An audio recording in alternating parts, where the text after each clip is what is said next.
আলহামদুলিল্লাহ মাদ্রাসায় সেই পরিবেশ অনেক সন্তুষ্টজনক এবং আমরা অনেক সুন্দর পরিবেশ দেখলাম। এখানে মসজিদ হযরতুল আল্লামা হযরত মাওলানা মুফতি মাসউদুল কারীম সাহেব হুজুরের উন্মুক্ত ইসলামী শিক্ষা ফাউন্ডেশন গঠন করেছেন। সেই উন্মুক্ত ইসলামী শিক্ষা ফাউন্ডেশনের বই পুস্তক এখানে পড়ানো হয়। এইটা দেখে আমাদের প্রাণ জুড়িয়ে গেল। এটা হলো আমাদের উন্মুক্ত ইসলামী শিক্ষা ফাউন্ডেশনের কায়দা। তারপরে উন্মুক্ত ইসলামী শিক্ষা ফাউন্ডেশনের মাসলা মাসাইল হাদিস বই দোয়া দুরুস। আর এটা হলো আমাদের প্লে বা শিশু শ্রেণীর ইংরেজি, গণিত এবং সহজ বাংলা। এই প্রতিষ্ঠানটা আলহামদুলিল্লাহ অনেক মেহনতির সাথে হযরত হাফেজ কারি সেলিম সাহেব পরিচালনা করতে আসছেন। আমরা এই প্রতিষ্ঠানটা একটু পরিদর্শন করে দেখব। আসসালামু আলাইকুম ওয়া রাহমাতুল্লাহ।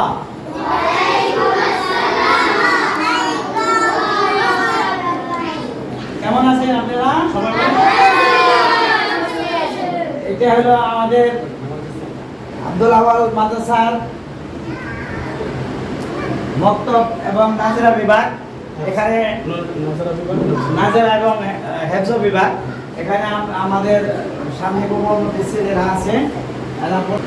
সবাই বই, আমাদের উন্মুক্তের বইগুলো হাতে নাও। সবাই সবাই হাতে নাও তো দেখি। বইটা সহজ, তাই না? আসসালামু আলাইকুম ওয়া রাহমাতুল্লাহ।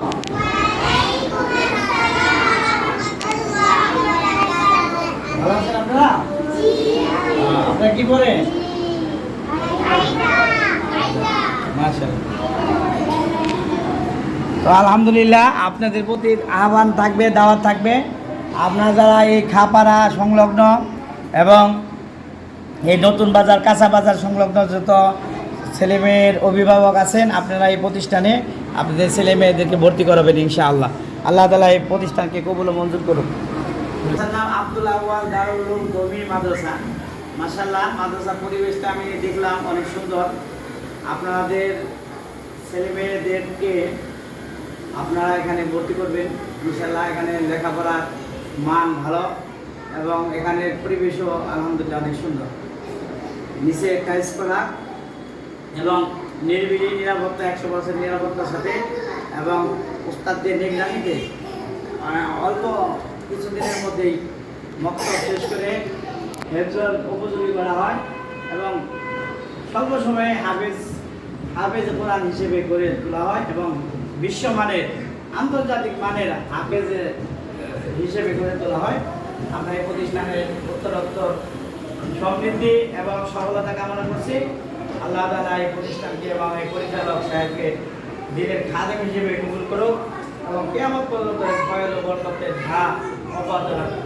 আসসালামু আলাইকুম।